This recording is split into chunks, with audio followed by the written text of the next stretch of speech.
Hello friend, welcome to my YouTube channel Pharma Rocks with Shivaji Bundela. Today we will describe about very important instrument that's called XRPD, X-ray powder diffraction. In that picture you can see that is the hardware of XRPD. When you will go any laboratory, you will see that type of XRPD in the laboratory. What is the operating procedure I will tell you, and what is the inside hardware, how it is working, all things I will define you in that video. So don't miss the video till the end. Please watch the video. First I will tell you introduction, when it's generate and what is the history of XRPD.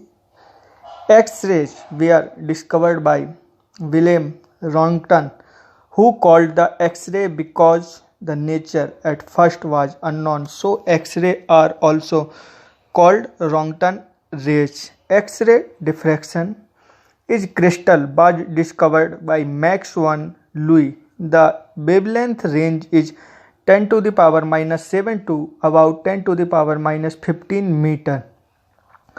The penetrating power of X-ray depend on energy. Also there are two type of X-ray.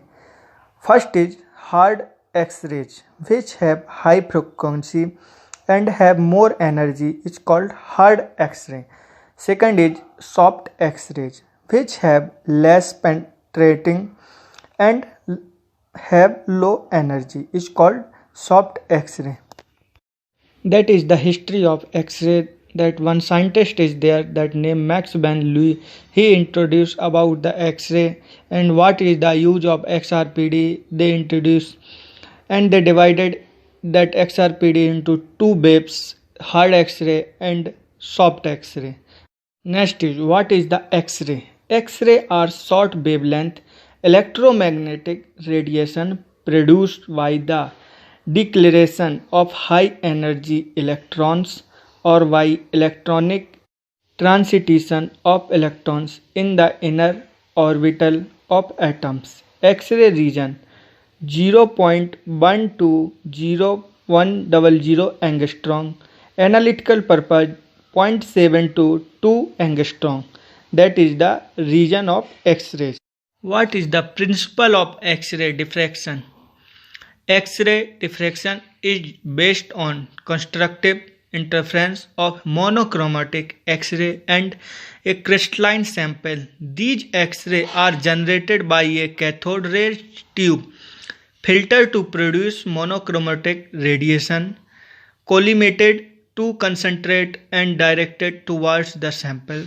The interaction of incident rays with the sample produce constructive interference when condition safety. It's called Beggar's law. That is the Beggar's law.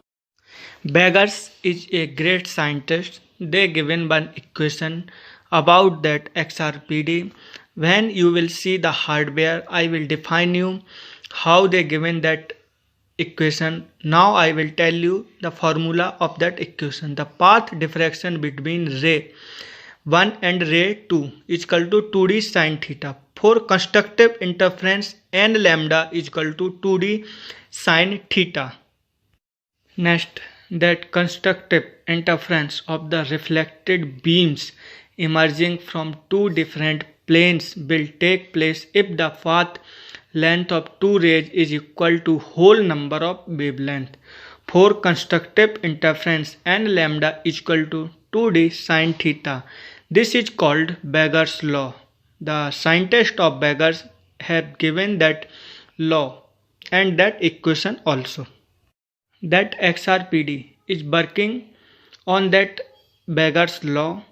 Now I will define you what is the instrumentation of the XRPD and how it will work. First, production of X-rays. Next is collimator. Next is monochromator. Monochromator are divided into two subparts. First is filter. Second is crystal monochromator. Last is detector. Detector also divided into two parts. Photographic method. See counter method. These all the instrument details which one we have covered in next slides and define also how it will work XRPD. Starting in video, have you seen the full hardware of XRPD? Now I will define you internal view of XRPD and where is the instruments part I will define in that image. You can see starting from X-ray source. There we are X-ray source. Next is primary X-ray optics. Next is goniometer. After that sample holder. Next is diffraction beam collimators and next is detectors. X-ray coming from that side and sample are there and detector also in there. These rays are coming and passing through the sample. They are making one theta value that only we are calculated in our XRPD analysis. Next is 3D instrumentation of XRD. In that picture you can see how it will work. First is X-ray tube. We are giving 10,000 to 40,000 volts power. After that one LED screen is there. When X-ray is coming they are converted in a single line. After that your sample holder like crystalline solid is keeping there. After that they are going in detector. Detector will detect spot from incident beam, spot from difficult X-rays and photographic placed. Next is production of X-ray. X-ray are generated when high velocity electrons imping on a metal target. Approximately 1% of the total energy of the electron's beam is converted into X radiation. The remainder being dissipated as a heat. Many types of X-ray tube are available which are used of producing X-ray.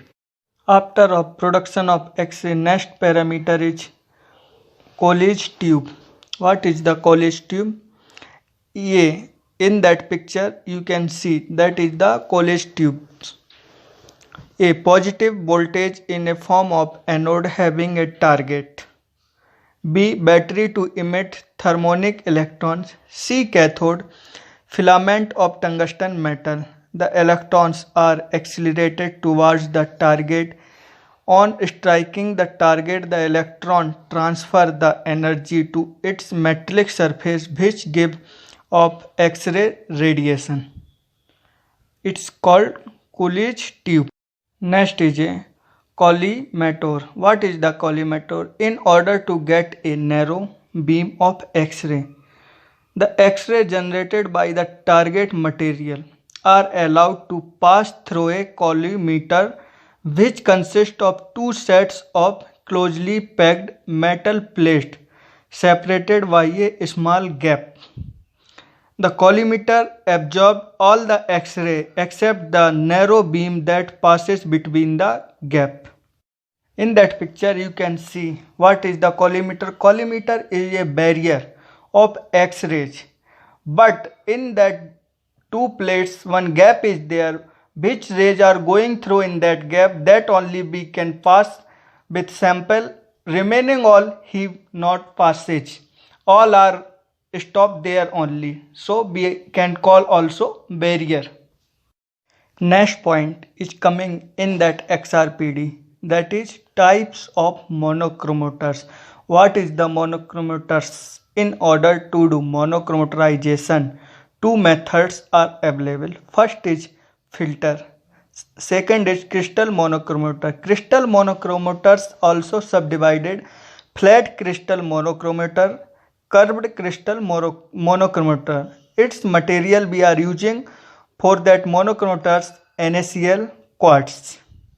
These monochromators I will define you in next slide. First is what is the first next monochromators is called filter. Filters. X-ray beam may be partially monochromatized by a insertion of a suitable filters. A filter is a window of material that observe undesirable radiation but allow the radiation of required wavelength to pass. It's called filter. You can understand very easily like definition. If you will read that definition, you can understand very easily what is the filters. That filters only that one. If you are what wavelength you selected, that only they will pass, remaining they will stop. That's the reason we are using filters. Next is a crystal monochromators.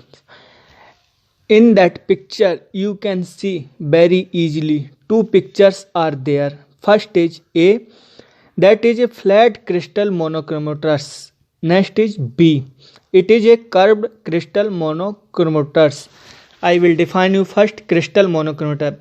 Crystal monochromators is a made up of a suitable crystalline material positioned in the X-ray beam so that the angle of reflecting planes satisfies the Beggar's equation for the required wavelength. The beam is split up into component wavelength. Crystal used in monochromators are made up of material like NaCl, lithium, fluoride, quartz. In that picture A, you can see one plate they can keep when you are giving X-rays. They are reflecting in a different direction.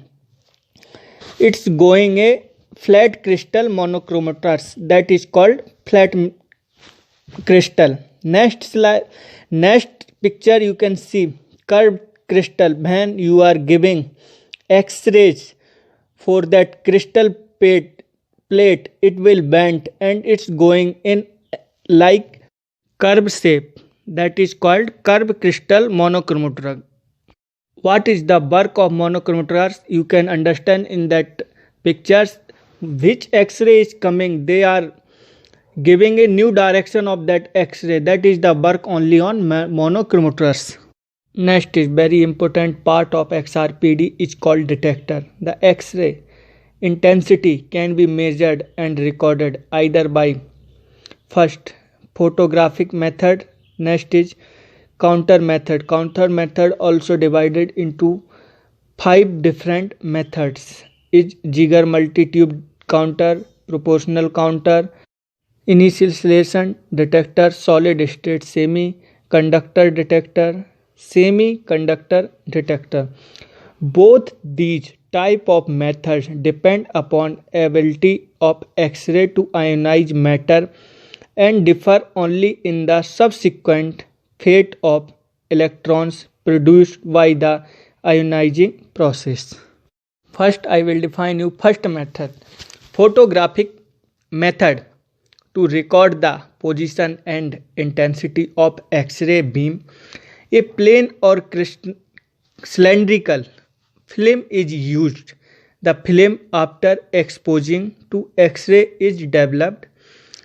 The blackening of the developed film is expressed in terms of density unit D, given by D is equal to log I0 by I.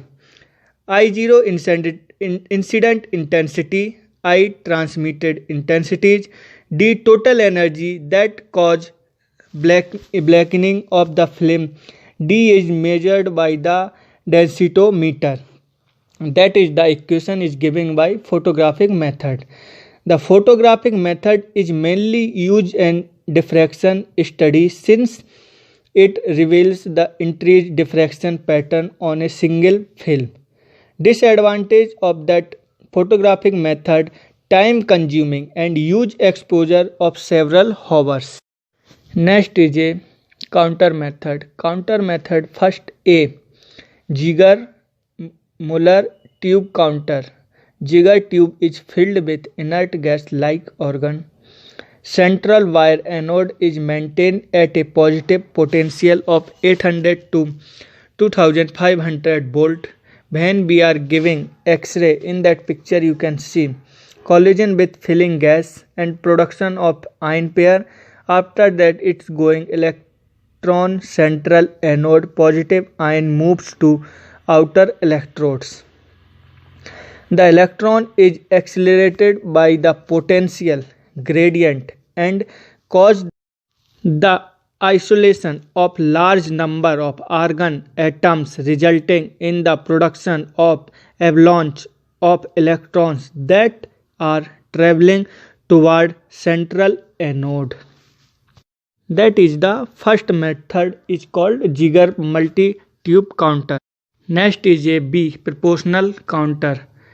Construction is similar to Ziegler tube counter. Proportional counter is filled with a heavier gas like xenon and krypton. Heavier gas is preferred because it is easily ionized. Operated and a voltage below the Ziegler plateau. The dead time is very short, 0.2 microsecond. It can be used to count high rates without significant error. That is a proportional counter. Next is a insulation detector. In a insulation detector, there is large sodium iodide crystal activate with a small amount of thallium. When X-ray is incident upon crystal, the pulse of visible light are emitted, which can be detected by a photo multiplier tube useful for measuring X-ray of short wavelength. Crystal used in a installation detector include sodium iodide, anthracene, naphthalene, and tertiary phenol. That is the image of insulation detector. You can see and understand very easily. Now we will go for next D, solid state semiconductor detector.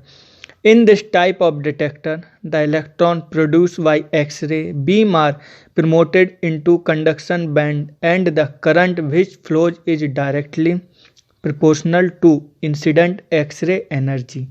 What is the disadvantage of that detector?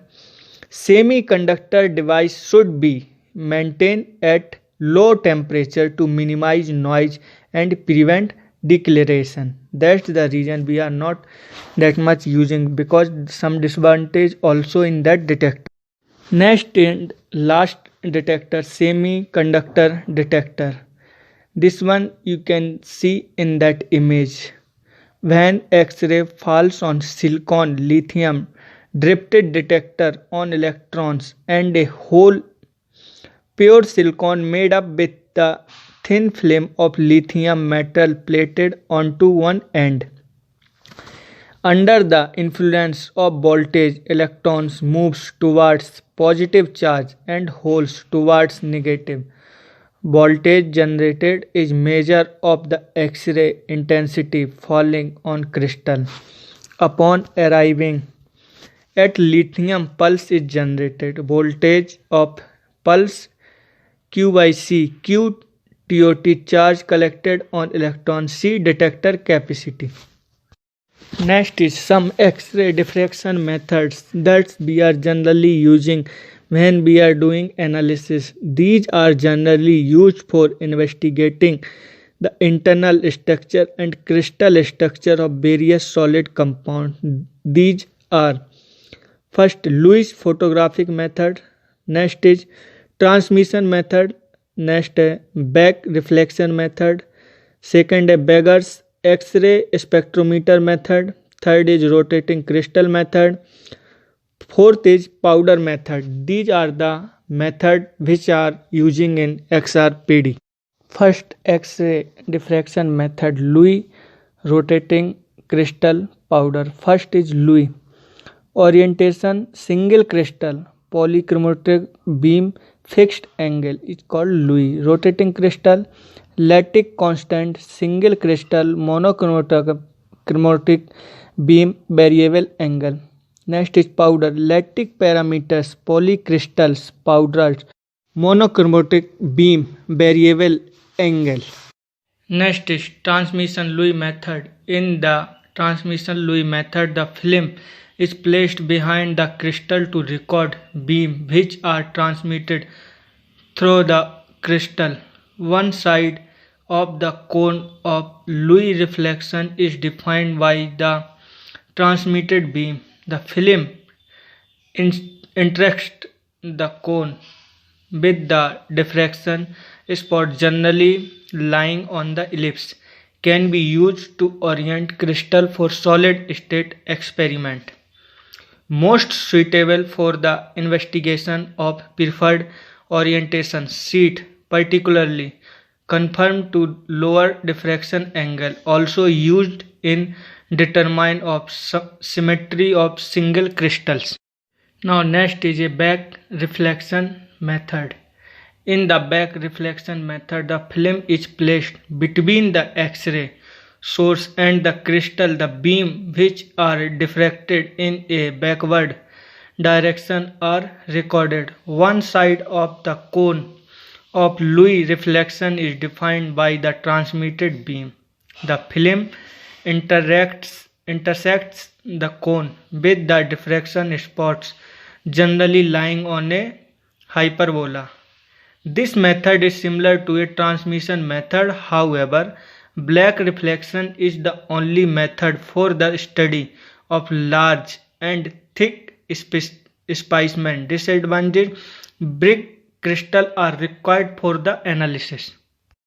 More disadvantage: crystal orientation is determined from the position of the spot. Each spot can be indexed, that is attribute to particular plane using a special chart. The Greiner chart is used for back reflection patterns and the Leo-Hardet chart for transmission patterns. The Louis technique can also be used to exit crystal perfection from the size and shape. Next method, the Beggar's X-ray spectrometer method. Louis beam of X-ray crystal emitted X-ray obtained on a photographic plate using photograph Berg analyzed structure of a crystal of NaCl, KCl and ZnS-Bragg's equation. Single plane generated several diffraction lines. Some tot of diffraction lines gives a diffraction patterns. From the pattern, we can deduce different distance between planes, angle between plane in each of 3 dimensions.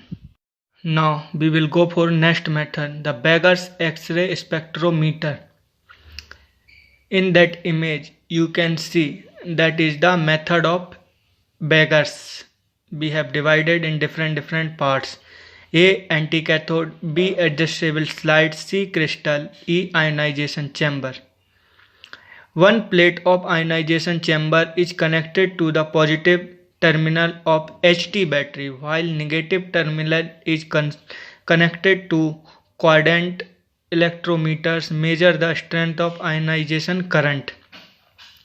In that one you can see that is a Beggar's spectrometer method. Next, the Beggar's X-ray spectrometer method working. Crystal is mounted such that theta is equal to 0 degree centigrade and ionization chamber is adjusted to receive X-ray. Crystal and ionization chamber are allowed to move in small steps. The angle through which the chamber is moved is twice the angle through which the crystal is rotated. X-ray spectrum is obtained by plotting a graph between ionization current and the glancing angle theta. Peak are obtained. Peak correspond to Beggar's reflection. Different order glancing angles are obtained which known is value of D and N, and from the observed value of theta, lambda can be measured. And next is a determination of crystal structure by Beggar's law. X-ray falls on crystal surface. The crystal is rotated and X-ray are made to reflect from various lattice planes. The intense reflection are measured by Beggar's spectrometer and the glancing angles for each reflection is recorded. Then on applying Beggar's equation, ratio of lattice spacing for various groups of planes can be obtained. Ratio will be different for different crystal. Experimental observed ratio are compared with the calculated ratio. Particular structure may be identified. Now we will go for next method, rotating crystal method. In that picture you can see that is the rotating crystal method picture.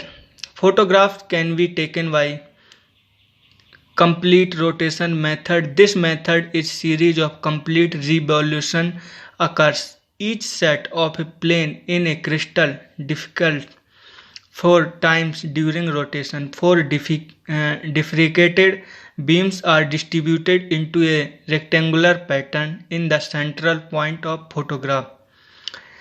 Oscillation method by the crystal is oscillated of an angle of 15 degree to 20 degree. The photographic plate is also moved back and forth with the crystal. The position of the spot on the plate indicates the orientation of the crystal at which the spot was formed. Now we will go for very important method which we are mainly using, powder crystal method. X-ray powder diffraction XRD is a rapid analytical technique primarily used for face identification of a crystalline material and can provide information on unit cell dimension. The analyzed material is finally ground homogenized and average bulk comparison is determined. In that picture you can see X-ray beam is going with the help of filters. Two slits are there, that is a monochromators. It will go for detector. In between we are keeping for sample. After they are interact with sample, it's going in detector, that they will give one theta value. That theta value we need to calculate. After image, fine powder is stuck on a hair with a gum. It is suspended vertically in the axis of a cylindrical camera. When monochromatic beam is allowed a pass, different possibilities may happen. There will be some particle out of random orientation of small crystals in the fine powder. Another fraction of grains will have another set of planes in the correct position for the reflection to occur.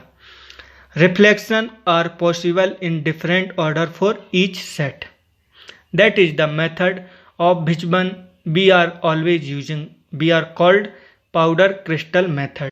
Next, after all methods, we will go for application of XRD. Why we are using an XRD? That is the application. First is structure of crystal. For crystal structure we are using for XRD. Next, polymer characterization. Third, state of NL in metal. Fourth is particle size determination. Fourth is divided into subpart, spot counting method, broadening of diffraction lines. C, low angle scattering. Fifth, application of diffraction method of complexes, determination of cis trans isomerism, determination of leakage isomerism, and miscellaneous application. Many more application. Mainly we are using for structure of crystals.